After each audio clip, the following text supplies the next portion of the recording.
यशोवा बाब नंबर 14। कनान की तकसीम। इसराइल के बाकी 9.5 कबीलों को दरिया यरदन के मगरिब में यानी मुल्क कनान में जमीन मिल गई। इसके लिए इली अजर इमाम योशब ने नून और कबीलों के आबाई घरानों के सरबराहों ने करार डालकर मुकर्रर किया कि हर कबीले को कौन कौन सा इलाका मिल जाए। यूं वैसा ही हुआ जिस तरह रब ने मूसा को हुक्म दिया था।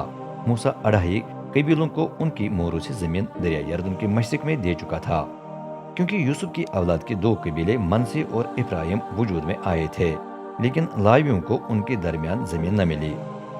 इसराइलियों ने लावियों को जमीन न दी, बल्कि उन्हें सिर्फ रिहाइश के लिए शहर और रेवड़ों के लिए चरागाहें दी। यूं उन्होंने जमीन को उन्हीं हिदायत के मुताबिक तकसीम किया जो रब ने मूसा को दी थी। कालिब हिब्रोन पाने की गुजारिश करता है। जिलजाल में यहूदा के कबीले के मर्द योशा के पास आए। यफुना किस्बी का बेटा कालिब भी उनके साथ था। उसने यशुआ से कहा, आपको याद है कि रब ने मर्द खुदा मूसा से आपके और मेरे बारे में क्या कुछ कहा जब हम कादस बरने में थे।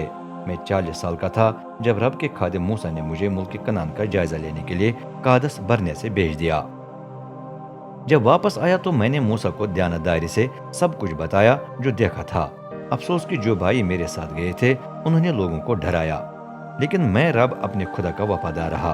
उस दिन मूसा ने कसम खाकर मुझसे वादा किया, जिस जमीन पर तेरे पाँव चले हैं वो हमेशा तक तेरी और तेरी औलाद की वरासत में रहेगी, क्योंकि तू रब मेरे खुदा का वफादार रहा है।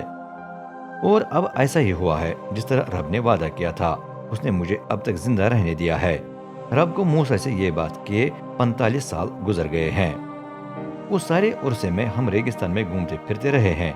आज मैं 85 साल का हूँ और अब तक उतना ही ताकतवर हूँ जितना कि उस वक्त था जब मैं जासूस था।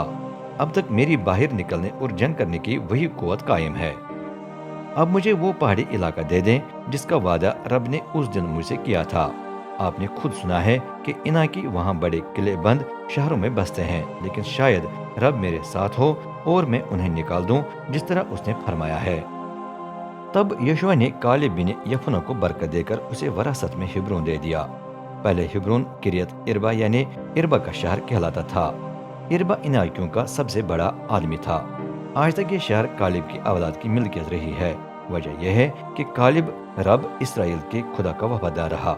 फिर जंग खत्म हुई और मुल्क में अमन व अमान कायम हो गया।